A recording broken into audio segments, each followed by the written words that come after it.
আসসালামু আলাইকুম দর্শক, সবাই কেমন আছেন? Welcome back to Tulis kitchen. Tulis কিচেনে সবাইকে স্বাগত। আজকে আমি আবারও হাজির হলাম নতুন একটি রেসিপি নিয়ে। আজকে আমি মান কচু দিয়ে ইলিশ মাছ রান্না করে দেখাবো, আর আমি আপনাদের সাথে শেয়ার করব। দেখা যাক আমি কিভাবে মান কচু দিয়ে ইলিশ মাছ তৈরি করে দেখাবো। আপনারা আমার সাথে থাকুন। আমি এই মান কচুটাকে ভালোভাবে ধুয়ে সিদ্ধ করে নিয়েছি আর এরকমভাবে কেটে নিয়েছি। এখন আমি ইলিশ মাছ দিয়ে মান কচুটা রান্না করব। দেখা যাক আমি কিভাবে মান কচু দিয়ে ইলিশ মাছ রান্না করব। আমি প্রথমে চুলায় একটি কড়াই বসিয়ে দিব আর পরিমাণ মতো তেল দিয়ে দিব। কচুটা রসুন কুচি দিয়ে দিব, কারণ কচুটা যদি গলায় ধরে এজন্য আমি রসুন দিয়ে দিব।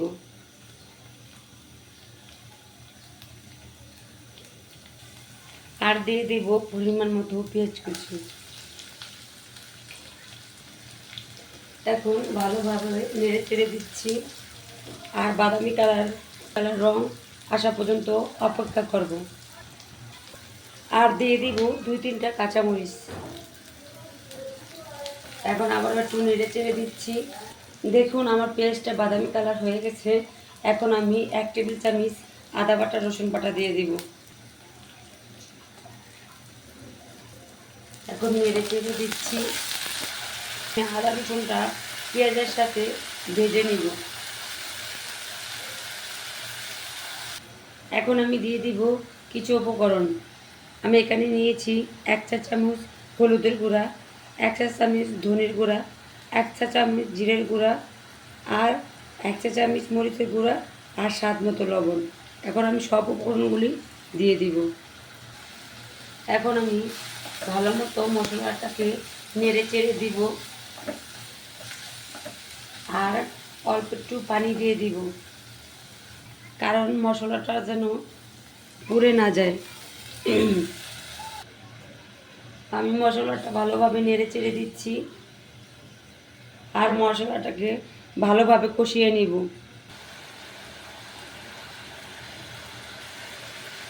অবশ্যই মশলাটাকে ভালোভাবে কষিয়ে নেবেন, না হলে মাছের স্বাদ পাবেন না। এখন আমি একটা একটা করে ইলিশ মাছগুলোকে দিয়ে দিব।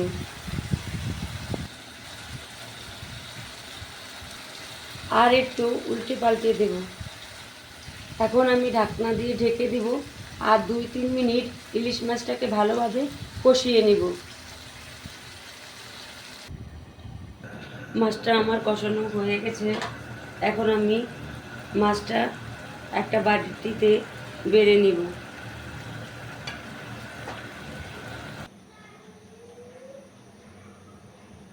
আমি সুন্দরভাবে মাছটাকে কষিয়ে নিয়েছি।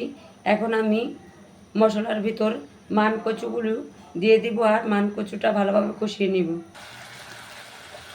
এখন আমি কচুগুলো দিয়ে দিচ্ছি আর কচুগুলোকে ভালোভাবে কষিয়ে নিব। এখন আমি একটা ঢাকনা দিয়ে 2-3 মিনিট কচুটাকে কষিয়ে নিব। আমার কচুটা কষানো হয়ে গেছে আর আমি একটু নেড়ে চেড়ে দিচ্ছি। এখন আমি পরিমাণ মতো পানি দিব, বেশি না, কারণ আমি কচুটাকে আগে থেকে সিদ্ধ করে রেখেছিলাম। এখন আমি নেড়ে চেড়ে দিচ্ছি আর এখন আমার ঝোলটা ফুটে গেছে। এখন আমি ইলিশ মাছটা দিয়ে দিব। দেখুন আমার ঝোলটা ফুটে গেছে। এখন আমি ইলিশ মাছটা কষিয়ে রেখেছিলাম সেই ইলিশ মাছটা একটা একটা করে দিয়ে দিব। এখন আমি একটা ঢাকনা দিয়ে ঢেকে দিব আর 5 মিনিট রান্না করে নিব। দেখুন তরকারিটা আমার প্রায় হয়ে গেছে।